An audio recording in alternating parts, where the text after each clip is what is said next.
Thousands of pages long, the federal tax code is the butt of many jokes, as demonstrated by comedians Jimmy Fallon and Ellen DeGeneres.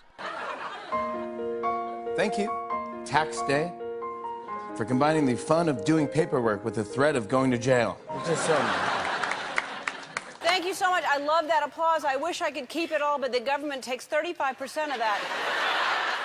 President Trump summed up his tax plan this way. It will be a big, big cut. Trump's point man on tax reform laid out the parameters. Middle-income tax cut, a priority of the president's.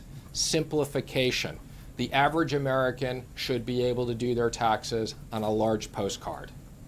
Business tax reform. We need to make business taxes competitive.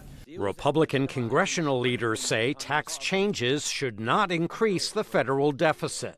History shows Republican tax plans favor the wealthy and worsen America's finances, say Democrats. If he wants to pass a big tax cut to make the rich richer at the expense of working and middle-class families, the answer is no. Their tax legislation is a Trojan horse to come up with new tax breaks for the most fortunate.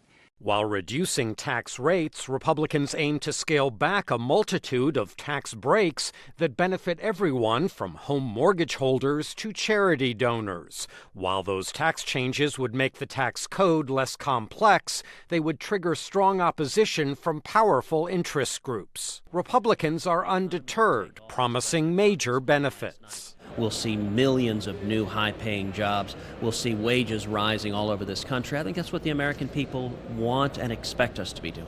But some economists warn of potential pitfalls. However, U.S. fiscal policy still seems likely to turn more expansionary over the next couple of years. The result could be inflation and a faster than expected pace of interest rate rises. Republican divisions on repealing Obamacare could resurface on tax reform. There's some pretty big divides in that Republican Party, and that spells trouble. So this is going to be a rocky road ahead for Republicans, even though they control all of Washington. It's been more than 30 years since the last major U.S. tax overhaul, enacted at a time when partisanship in Washington was far less pronounced than it is today. Michael Bowman, VOA News, Washington.